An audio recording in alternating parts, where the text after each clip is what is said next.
There's no snow in the forecast, obviously, but there is frost, and that's why MoDOT crews were out today preparing for that cold weather. And you'd be surprised, but actually beet juice is one of the things that they needed to prepare for the frost. I'm here at Supplement Nation, which is the only store in Columbia that sold the supplement craze.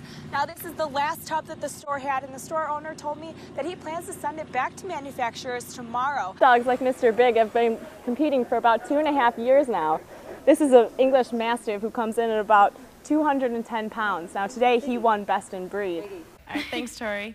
Well, for many mid-Missouri residents, going green and eating healthy isn't always easy. KMUA 8's Meredith Albert shows us how some Missourians are doing this without breaking their budget. As you can see, there's still dirt here from where the levee was put in by the levee district prior to the storm. Now, Baumgartner says he was not notified that there would be a dam put in, and the dam is the cause of the water flooding his golf course. I'm here at the north side of Moberly, where this property is located. Now, MFA Oil bought this from the Moberly City Courts. Mamtech used to own this property. I spoke with Tom May from MFA, who says he's not sure what MFA is going to put into the property yet, but he does expect it to bring in a lot of jobs for the community, but they don't have any numbers on that yet. I also spoke with the city manager, who says it's a positive move economically for Moberly, and he's looking forward to see what MFA has to bring. 2 people escaped a fire that started in a Boonville home around 9:30 this morning. Crews are now investigating the cause of the fire. Boone County firefighters responded to a fire at the house on Brushwood Lake Road around 9:30. The fire started in the garage and spread to the attic before crews put it out. The fire cost roughly $50,000 worth of damage.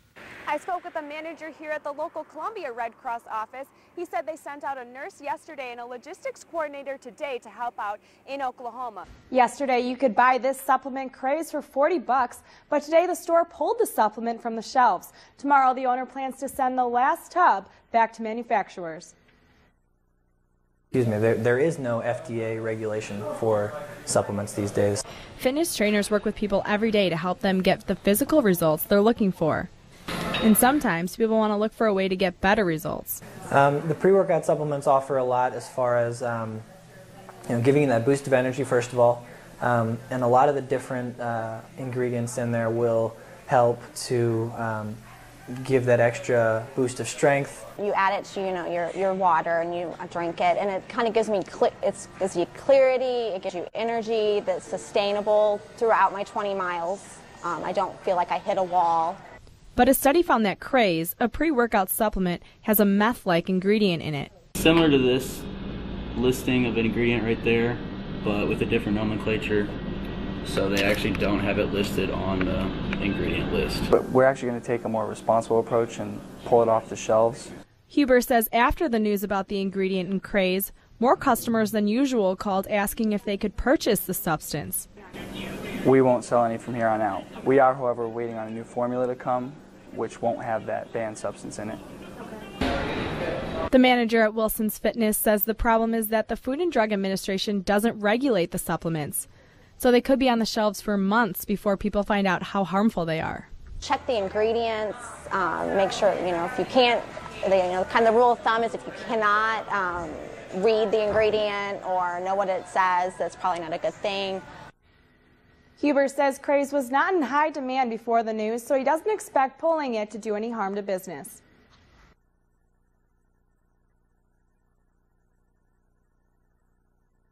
Low freezing tonight, but Missourians are going to feel the chill. That's right. KMUA 8's Christine Roto joins us live where she found out how Boone County is preparing for that chilly weather.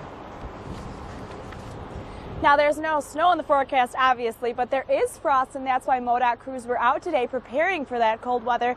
And you'd be surprised, but actually beet juice is one of the things that they needed to prepare for the frost. Fall temperatures are closing the door on warm weather.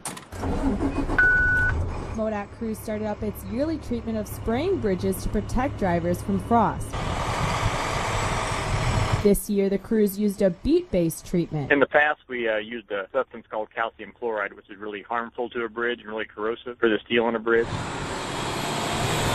The beet-based treatment costs about the same as the old treatment, but Costner says the treatment ends up being cheaper in the long run. In the past, we'd have frost watch, where a crew would come in 2 hours earlier than any other crew to do frost watch and go out and spray with salt and whatever. Well, this, you spray beet juice for 3 days, 2 to 3 days, you're good, and you don't have to call a separate crew out in the morning to cover that. It took 2 crews all day to spray all the bridges in Boone County. Now, this bridge at I-70 in Providence was the last stop today for MoDOT crews in Boone County. They wait until there's a frost advisory before they start treating the bridges. Reporting live from Columbia, Christine Roto, KMU 8 News.